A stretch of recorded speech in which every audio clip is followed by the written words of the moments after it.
1975 সালে প্রতিষ্ঠিত ঝালকাঠি পৌরসভা একটি প্রথম শ্রেণীর পৌরসভা।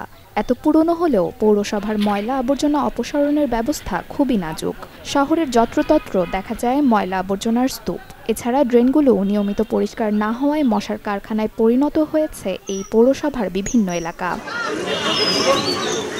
মশার যন্ত্রণায় ঝালকাঠি পৌর শহরের মানুষ এখন অতিষ্ঠ।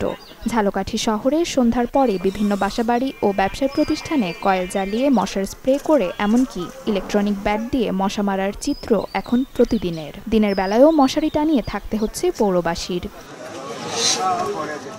স্থানীয়দের অভিযোগ, মশা নিধনের তেমন কোনো উদ্যোগ নিচ্ছে না ঝালকাঠি পৌরসভা। মেশিন দিয়ে শুধু শহরের ভিতরে মাঝে মধ্যে দুই একটা রাস্তায় আমরা দেখি।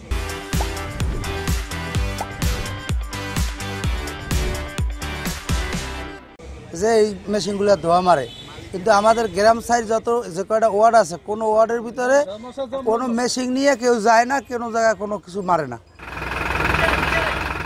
মশা নিধনের জন্য পৌরসভায় 4টি ফগার মেশিন থাকলেও 2টি নষ্ট হয়ে পড়ে আছে দীর্ঘদিন ধরে। বাকি 2টি মেশিন দিয়ে চলছে লোক দেখানো কাজ। ঝালকাঠি পৌরসভায় 4টি মেশিন আছে, 2টা ভালো আছে, 2টা নষ্ট। এই 2টা দিয়ে সব এলাকায় দেবার চেষ্টা করি। ঝালকাঠি পৌরসভায় ড্রেন আছে, ঝোপঝাড় আছে কিছু, তো আমরা নিয়মিত পরিষ্কার করছি। ফগার মেশিন 4টার মধ্যে একটা নষ্ট আছে, 3টা দিয়ে ওষুধ ছিটিয়ে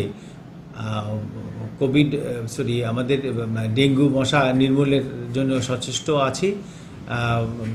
আমাদের নিয়মিত ওষুধ ছিটাচ্ছি, আশা করি ডেঙ্গু নির্মূল করতে সক্ষম হব।